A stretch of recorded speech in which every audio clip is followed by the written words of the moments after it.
Hello అందరికీ welcome to my channel Maitri thoughts. అందరు ఎలా ఉన్నారు? బాగున్నారా అండి? మంచి ప్రెగ్నెంట్ సిరీస్ వీడియోతో మళ్ళీ మేము ముందుకైతే వచ్చేసాను. సో మొదటిసారి మన ఛానల్ని చూస్తున్న వాళ్ళైతే తప్పకుండా ఈ కంటెంట్ ఉన్న వీడియో ఖచ్చితంగా యూజ్ అవుతుంది ప్రెగ్నెంట్ ఉన్న వాళ్ళకి. సో డెఫినెట్గా వీడియో ఎండ్ వరకు చూడండి. అలాగే మన ఛానల్లో ప్రెగ్నెన్సీకి సంబంధించి ఎర్లీ ప్రెగ్నెన్సీ సిమ్టమ్స్ అని చెప్పి 3 సెక్షన్స్లో అప్ టు 30 సిమ్టమ్స్ వీడియోస్ అయితే షేర్ చేశాను. అలాగే టోటల్ ప్రెగ్నెన్సీ జర్నీలో మొదటి నెల నుంచి 9వ నెల వరకు ఎలాంటి జాగ్రత్తలు తీసుకోవాలి, బిడ్డ ఎదుగుదల ఎలా ఉంటుంది, అలాగే ఉమ్మనీరు ఎక్కువైతే తక్కువైతే ఏమవుతుంది, అలాగే వైట్ డిశ్చార్జ్ గురించి ఇలాంటి విషయాలన్నీ ప్రెగ్నెన్సీకి సంబంధించిన బోల్డ్ అని వీడియోస్ చేశానండి. అవన్నీ కూడా ప్రెగ్నెంట్ ఉన్న వాళ్ళకి ఒక 1% అని యూజ్ అవుతుందని నా ఒపీనియన్. 1% కోసం మీ వీడియో చూడాలా అంటే ఖచ్చితంగా ఈ రోజుల్లో ప్రెగ్నెంట్ ఉన్న వాళ్ళు చాలా డెలికేట్గా ఉంటుంది. సో అందుకోసం అని చెప్పి గూగుల్, యూట్యూబ్లో వందల వీడియోలు చూస్తున్నారు. అందులో మనది కూడా ఒకటి. సో ఖచ్చితంగా ఈ ఇన్ఫర్మేటివ్ వీడియో మీకు ఖచ్చితంగా యూజ్ అవుతుందని చెప్పేసి ఇలా ప్రెగ్నెన్సీకి సంబంధించి బోల్డ్ అని వీడియోస్ చేశాను, అప్లోడ్ చేశాను. చూడండి, మీకు నచ్చితే తప్పకుండా లైక్ చేయండి, షేర్ చేయండి. ఇంకా ఈరోజు మన టాపిక్ అయితే ప్రెగ్నెంట్ సిరీస్లో మీ డెలివరీ డేట్ దగ్గర పడ్డాక డెలివరీ కోసం హాస్పిటల్ బ్యాగ్ అయితే సర్దుకోవాలి కదా. మరి హాస్పిటల్ బ్యాగ్లో ఏవేవి ఉండేలా చూసుకోవాలి, నెససరీ ఏమేమి ఉండాలి, ఎలాంటి ఎసెన్షియల్ పెట్టుకోవాలి అని చెప్పేసి ఈరోజు వీడియో అనమాట. వీడియోలోకి అయితే వెళ్ళిపోదాం. అంతకంటే ముందు మొదటిసారి మన ఛానల్ని చూస్తున్న వాళ్ళైతే ఈ ఇన్ఫర్మేటివ్ వీడియో నచ్చినట్లయితే please like, share, comment and subscribe. పక్కనున్న బెల్ ఐకాన్ని ప్రెస్ చేసినట్లయితే నెక్స్ట్ టైం ఇలాంటి మంచి మంచి కంటెంట్ ఉన్న వీడియోస్, షార్ట్స్ పెట్టినప్పుడు నోటిఫికేషన్ మీ మొబైల్కి వస్తాయి అన్నమాట.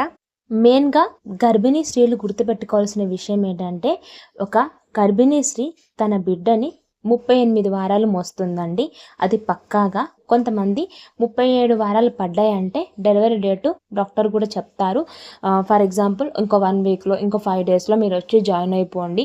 ఒకవేళ మన సిమ్టమ్ అనిపిస్తే, ఏదైనా వైట్ డిశ్చార్జ్ అయినా, ఉమ్మనీరు ఒకవేళ లీక్ అయినా ఇమీడియట్గా వచ్చేసేయండి అని చెప్పేసి డాక్టర్ చెప్తారు. అంటే 9th మంత్ పడ్డాక ఒక్కొక్క రోజు మీరు రోజులు లెక్క పెట్టాల్సుకుందే. ఎప్పుడెప్పుడు డెలివరీ అవుతుందో తెలియదు. కొంతమందికి 9 నెలలు పడంగానే డెలివరీ అవుతుంది, కొంతమంది 9 నెలలు నిండా మోస్తారు. సో ఒక్కొక్కరి బాడీ తీరు, ఒక్కొక్క బేబీ ఎదుగుదల ఒక్కొక్కలాగా ఉంటుంది.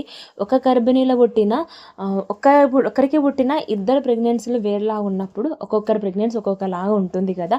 కాబట్టి ఒకరి ప్రెగ్నెన్సీ ఒకలాగా ఉంది, ఒకరి ప్రెగ్నెన్సీ ఒకలాగా ఉంది అస్సలు కంపేర్ చేసుకోవద్దు. పూర్వం రోజుల్లో ఇంట్లోనే ఖచ్చితంగా నార్మల్ డెలివరీలు అయ్యేవి కాబట్టి 4 ఆడవాళ్ళు వచ్చేది, వేడి నీళ్ళు పెట్టుకునే వాళ్ళు, డెలివరీ చేసేవాళ్ళు, చక్కగా బేబీ హెల్తీగా పుట్టేదండి. కానీ ఇప్పుడు అలా ఉండట్లేదు. ప్రెగ్నెన్సీ ఎంత డెలికేట్ అయిపోయిందో, బేబీని అంత జాగ్రత్తగా చూసుకోవాల్సి వస్తుంది. 9 నెలలు 9 యుగాల్లాగా అనిపిస్తూ ఉంది. ఒక్కొక్క యుగంలో ఒక్కొక్క రకంగా మనం ఫీల్ అవుతూ ఉంటాము. ప్రెగ్నెన్సీ కోసం చాలామంది బయట హాస్పిటల్ చుట్టూ తిరుగుతున్నారు. అటువంటి ప్రెగ్నెన్సీ కన్ఫర్మ్ కాగానే మీరు అస్సలు కూడా దాన్ని కేర్లెస్గా కాకుండా జాగ్రత్తగా కాపాడుకొని పండటి బిడ్డకి, బాబుకి జన్మనివ్వండి. ఇంకా మన టాపిక్లోకి వచ్చినట్లయితే, సో ముందే డెలివరీ అవుతుంది కాబట్టి మనకు డేట్ అయితే చెప్తూ ఉంటారు. 1 week before doctors 10 days 1 week before చెప్తూ ఉంటారు. 10 డేస్ అయిన తర్వాత 2 డేస్కి ఒకసారి, 3 డేస్కి ఒకసారి హాస్పిటల్కి రమ్మంటూ ఉంటారు, వెళ్తూ ఉంటాము. పూర్వం నార్మల్ డెలివరీలు అయ్యేవి కాబట్టి వాళ్ళు ఒక్కటి కాదు 10 మందిని అయ్యేవాళ్ళు కాబట్టి వాళ్ళకి ఎప్పుడు ఏం పెట్టుకోవాలి, ఏం మెయింటైన్ చేయాలని తెలిసేది. ఇప్పుడు మనకు అలా కాదు. యూట్యూబ్ ఫ్యామిలీ అయిపోయాము, గూగుల్ ఫ్యామిలీ అయిపోయాము. ఏది కావాలన్నా గూగుల్లో వెతకడం, యూట్యూబ్లో సెర్చ్ చేయడం అయితే జరుగుతుంది. సో అందుకనే ముందుగా మనము ఒక బ్యాగ్ని మెయింటైన్ చేయడం బెటర్. సో ఒక హాస్పిటల్ బ్యాగ్, ఆ హాస్పిటల్ బ్యాగ్లో ఖచ్చితంగా ఏమేమి ఉంచుకోవాలి అనేది 1 వీక్ బిఫోరే అన్నీ రెడీ సర్ది పెట్టుకున్నట్లయితే ఎప్పుడు డెలివరీ సిమ్టమ్స్ అనిపించినా వెళ్ళి ఇమీడియట్గా అడ్మిట్ అవ్వచ్చు.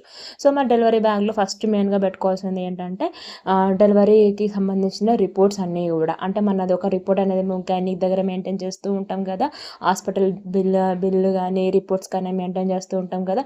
ఆ రిపోర్ట్స్ అన్నీ కూడా మంచిగా ఫైల్ చేసుకున్నది ఖచ్చితంగా పెట్టుకోవాలి. వెళ్ళగానే డాక్టర్కి ఇచ్చేలాగా హ్యాండ్ బ్యాగ్లో మెయింటైన్ చేయాలి.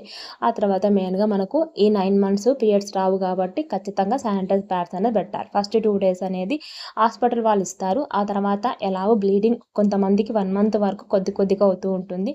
హాస్పిటల్లో నార్మల్ డెలివరీ అయితే వితిన్ 2 డేస్లో డిశ్చార్జ్ చేస్తారు. అదే ఒకవేళ సి సెక్షన్ అయితే 5 డేస్ ఉంచుకుంటారు. ఆ 5 డేస్కి ప్యాడ్స్ అప్పటికప్పుడు కిందికి వెళ్ళి మెడికల్ షాప్కి వెళ్ళి తెచ్చుకోవడం కంటే ఒక ప్యాడ్స్ మెయింటైన్ చేసుకోవడం బెటర్. శానిటైజర్ ప్యాడ్స్ ప్యాడ్స్ అనేది ఖచ్చితంగా మీ బ్లీడింగ్ని బట్టి హెవీ ఫ్లో ఉంటుంది కాబట్టి, నార్మల్ ఫ్లో ఉంటుంది కాబట్టి 2 టైప్ల ప్యాడ్స్ని మెయింటైన్ చేయడం బెటర్. అలాగే ప్యాంటీస్ కూడా మంచి కొత్తవి మెయింటైన్ చేసుకోవాలి. ఒకసారి ఉతికినే వేసుకుంటే బెటర్ అనమాట. సో ఇంకా ఇన్ని రోజుల వరకు కొంచెం ఖచ్చితంగా కొంచెం లూజ్ బట్టలు వేసుకుంటూ ఉంటారు. ఇంకా డెలివరీ అయినాక మెయింటైన్ చేయాలి బాడీని, లేకపోతే ఒకటేసారి లావ్ అయిపోతాము. సో ప్యాంటీస్ అనేవి కూడా ఇప్పుడు డెలివరీ ప్యాంటీస్ కూడా అలా దొరుకుతున్నాయి. అలాగే శానిటైజ్ ప్యాడ్స్ కూడా ప్యాంటీ మాదిరిలాగా దొరుకుతూ ఉన్నాయి. సో ఆన్లైన్లో బోల్డ్ అని దొరుకుతూ ఉన్నాయండి. సో మంచిగా కొనుక్కోవచ్చు. అవన్నీ కూడా మెయింటైన్ చేసుకోవాలి. నెక్స్ట్ ఖచ్చితంగా బ్రాని ఇన్నర్స్ ఉంటాయి కదా, బ్రాస్ ఉంటాయి కదా, ఫీడింగ్ ఇస్తాం కాబట్టి చాలామంది సో కొన్ని రోజులు వేసుకోరనమాట. అక్కడ వదులుగా ఉండాలి, వదులుగా ఉన్నట్టు అవుతుంది, ఫిట్గా ఉన్నట్టు అవుతుందని చెప్పి వేసుకోరు. అలా మెయింటైన్ చేయొద్దండి. బ్రెస్ట్ ఫిట్గా ఉండాలి అంటే ఖచ్చితంగా బ్రాస్ అనేది మెయింటైన్ చేయాలి. సో ఫీడింగ్ బ్రాస్ అలాగే ఖచ్చితంగా మనకు ఆన్లైన్ మార్ట్లో కానీ నార్మల్ షాప్లో కానీ ఖచ్చితంగా దొరుకుతాయి. అవి ముందే కొనుక్కొని పెట్టుకోవాలి.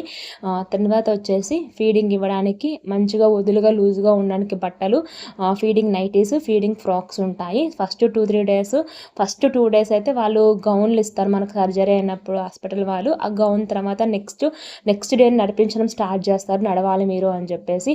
అలాంటప్పుడు మనకు కంఫర్టబుల్గా ఉండేటట్టుగా మనం మెయింటైన్ చేసుకోవాలన్నమాట మన తీసుకపోయిన బట్టలు. కాబట్టి నైటీస్ లాగా కాకుండా ఇప్పుడు గౌన్లు కూడా నీస్ కంటే కూడా కొంచెం కిందికి, నైటీస్ లాగా పొడుగు కాకుండా మరి ఫ్రాక్స్, మీడియం ఫ్రాక్స్ కాకుండా కొంచెం 3/4 ఫ్రాక్స్ లాగా దొరుకుతూ ఉన్నాయి. ఫీడింగ్ నైటీస్ బోల్డ్ అని అన్నీ దొరుకుతూ ఉన్నాయి ఇప్పుడు. సో అవన్నీ మంచిగా ఒక 4-5 పేర్స్ కొనుక్కొని పెట్టుకున్నట్లయితే మీకు ఎటువంటి ప్రాబ్లం ఉండదు. అలాగే మీకు బ్రెస్ట్ దగ్గర జిప్ కానీ బటన్ కానీ ఉండేలాగా నైటీస్ ఉంటాయి, అవి కూడా తీసుకొని పెట్టుకోవాలి. సో తర్వాత నెక్స్ట్ వచ్చేసి ఫస్ట్ డే మనం పోయేటప్పటి నుంచి బేబీకి 11th డే వచ్చే వరకు మనకు హెడ్ బాత్ పోయారు కాబట్టి జుట్టు అనేది గడ్డి అవుతుంది.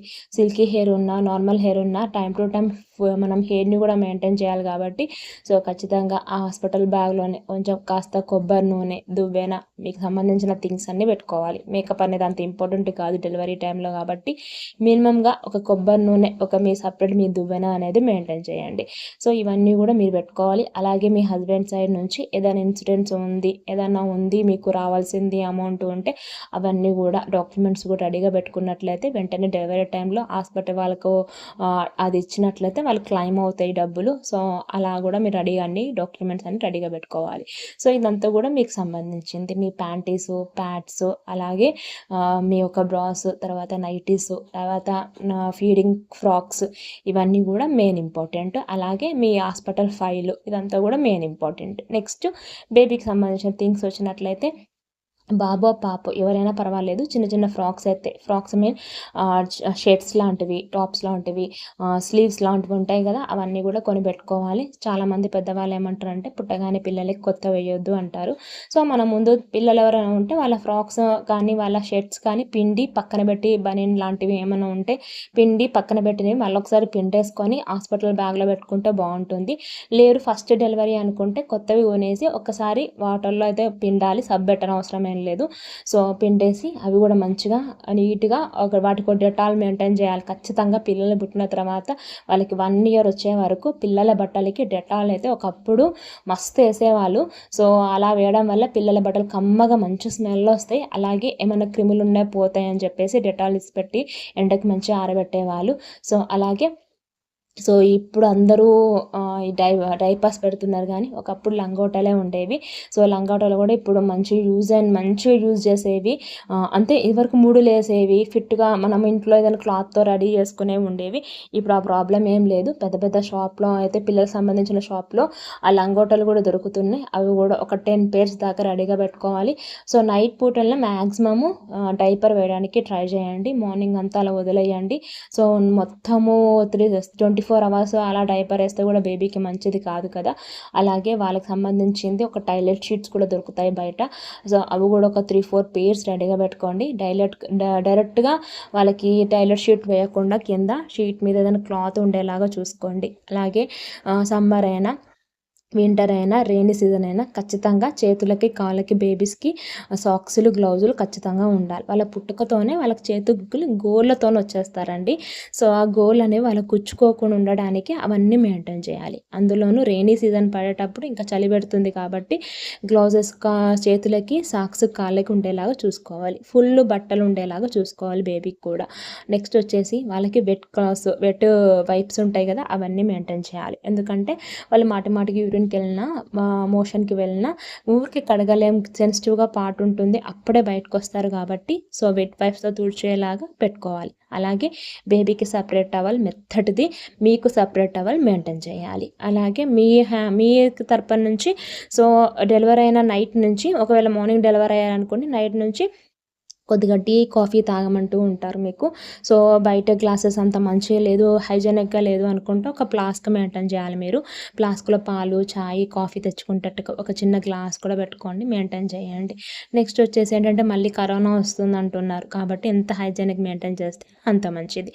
అలాగే మీ బేబీ కోసం కూడా ఫీడింగ్ బాటిల్ ఒకటి మెయింటైన్ చేయండి. వాళ్ళు పుట్టగానే డైరెక్ట్గా మదర్ నిప్పులు పట్టుకోలేరు, తాగలేరు. మనకు కూడా ఫస్ట్ డెలివరీ అయిందనుకోండి, నిప్పులు చాలా నొప్పి పెడుతూ ఉంటుంది. డాక్టర్స్ దానికి సజెస్ట్ చేయడానికి చేస్తూ ఉంటారు ప్రయత్నాలు, కానీ వాళ్ళు ఎలా ఇవ్వాలో వాళ్ళు ట్రైనింగ్ ఇస్తూ ఉంటారు, కానీ మన జాగ్రత్తలో మనం కూడా ఉండాలి. సో అలాగే హ్యాండ్ వాష్ పెట్టుకోండి, శానిటైజర్ పెట్టుకోండి. హాస్పిటల్లో ఉన్న మీది మీకు సపరేట్గా ఉంటుంది కాబట్టి అవన్నీ మెయింటైన్ చేయాలి. సో డెలివరీ అవ్వగానే బేబీని మిమ్మల్ని చూడడానికి మీ పెద్దవాళ్ళు, ఇంట్లో వాళ్ళు, రిలేటివ్స్, ఫ్రెండ్స్ అందరూ వస్తూ ఉంటారు. సో అందరూ హ్యాండ్స్ నీట్గా కడుక్కొని వచ్చినా కూడా హాస్పిటల్లో ఉండే వెదర్ వల్ల ఏమైనా ఇన్ఫెక్షన్స్ అవుతాయని చెప్పేసి ఎవరి బాధ వాళ్ళకు ఉంటుంది. అందుకే ఖచ్చితంగా శానిటైజర్ని మెయింటైన్ చేసినట్లయితే ఒక డ్రాప్ వాళ్ళు వేసుకుంటారు. సో మీకు బెటర్ అని చెప్పేసి నేను శానిటైజర్ అండ్ హ్యాండ్ వాష్ కంపల్సరీగా పెట్టుకోవాలని చెప్తున్నాను. నెక్స్ట్ వచ్చేసి అంటే బేబీని హ్యాండిల్ చేయడానికి పుట్టగానే పసికందుని పట్టుకోలేరు చాలామంది. ఫస్ట్ ఎక్స్పీరియన్స్ ఉన్న వాళ్ళు అస్సలు పట్టుకోలేరు. ఇలా పట్టుకోవాలని చెప్పి పెద్దవాళ్ళు డాక్టర్స్ చెప్తున్నా కూడా మనకు ఎక్స్పీరియన్స్ వచ్చేంత వరకు బేబీని హ్యాండిల్ చేయడానికి జిప్తో సంబంధించినది అది నెట్ దొరుకుతుంది. అది మీరు ఖచ్చితంగా ఒక 2 మెయింటైన్ చేయండి. ఒకటి ఎప్పుడైనా ట్రావెల్ చేయడానికి, ఒకటి ఇంట్లోనే ఉండడానికి. ఎప్పుడైనా పిండేసినా కూడా అది వాషబుల్ ఉంటుంది, పిండేసినా కూడా స్పేర్లో ఇంకోటి ఉండాలి కాబట్టి ఇవన్నీ పెట్టుకోవాలి. అలాగే బేబీకి మంచిగా వెచ్చగా ఉంచడానికి బ్లాంకెట్ అలాంటివన్నీ కూడా మెయింటైన్ చేయండి. ముందు ఉన్న కిడ్వి ఏమైనా వస్తువులు ఉంటే అవన్నీ కూడా ఒకసారి మంచిగా పిండేసి వాటికి డెటాల్ వేసి మంచిగా ఎండలో ఆరబెట్టి మంచిగా మడత పెట్టేసి తీసుకపోతే ఓకే. లేదు ఫస్ట్ డెలివరీ అనుకున్న వాళ్ళు ఖచ్చితంగా ఈ బట్టలన్నీ మెయింటైన్ చేయాలి.